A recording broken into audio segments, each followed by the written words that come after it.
সমন্বয়কদের জিজ্ঞাসাবাদ করতে গোপন আস্তানায় নেয়ার পরিকল্পনা ছিল হারুনের।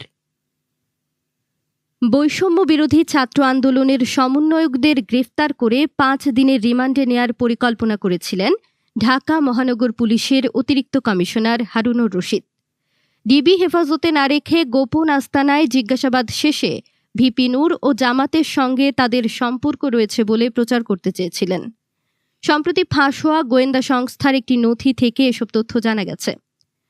কোটা সংস্কার আন্দোলনের প্ল্যাটফর্ম বৈষম্য বিরোধী ছাত্র আন্দোলনের 3 সমন্বয়ককে তুলে এনে সরকার সংশ্লিষ্ট একাধিক গুরুত্বপূর্ণ ব্যক্তির সঙ্গে আলোচনা করেন ডিএমপির তৎকালীন ডিবির প্রধান হারুনুর রশিদ।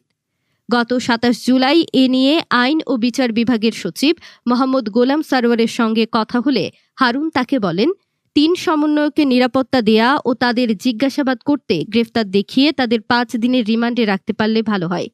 এ বিষয়ে আইনমন্ত্রী আনিসুল হকের সঙ্গে সচিবকে কথা বলতে অনুরোধও করেন হারুন। আইন ও বিচার বিভাগের সচিব তখন গ্রেফতার ও রিমান্ডে আনা নিয়ে হারুনের ব্যক্তিগত মতামত জানতে চাইলে এসবির সেফ হাউসে সমন্বয়কদের রাখার ব্যাপারে সবার অনুমতি চান। গ্রেপ্তার না দেখিয়ে সেখানে ডিবি নিয়ন্ত্রণে তাদের রেখে জিজ্ঞাসাবাদ করতে চান হারুন।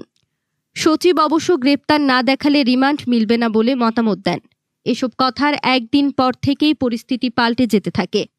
জুলাইয়ের প্রথম থেকে শুরু কোটা আন্দোলন ধাপে ধাপে প্রাণঘাতী সহিংসতায় রূপ নিলে কারফিউ জারি এবং সেনা নামিয়ে নিয়ন্ত্রণ করার পর 26 জুলাই ঢাকার গণস্বাস্থ্য নগর হাসপাতাল থেকে বৈষম্য বিরোধী ছাত্র আন্দোলনের 3 সমন্বয়ক মোহাম্মদ নাহিদ ইসলাম, আসিফ মাহমুদ ও আবু বাকের মজুমদারকে ডিবি কার্যালয়ে নিয়ে যাওয়া হয়। পরদিন আরও 2 সমন্বয়ক সার্জিস আলম ও হাসনাত আবদুল্লাহকেও ডিবি কার্যালয়ে নেওয়া হয়। এরপর 28 জুলাই সমন্বয়ক নুসরাত তাবাসসুমকে ভোররাতে জোর করে ডিবি অফিসে নিয়ে আসা হয় বলে অভিযোগ করা হয়। তবে তখন ঢাকা মহানগর গোয়েন্দা পুলিশের অতিরিক্ত কমিশনার হারুনুর রশিদ বলেছিলেন, নিরাপত্তার স্বার্থে ও জিজ্ঞাসাবাদের জন্য তাদের হেফাজতে নিয়েছে ডিবি। নুসরাতকে যেদিন নিয়ে যাওয়া হয় ওই দিনই ডিবি কার্যালয় থেকে এক ভিডিও বার্তায় সব কর্মসূচি প্রত্যাহারের ঘোষণা দিয়েছিলেন 6 সমন্বয়ক। ওই দিন রাতে ডিবি কর্মকর্তা হারুন তার ফেসবুকে 6 সমন্বয়ককে নিয়ে টেবিলে খাবার খাওয়ার ভিডিও প্রকাশ করেন।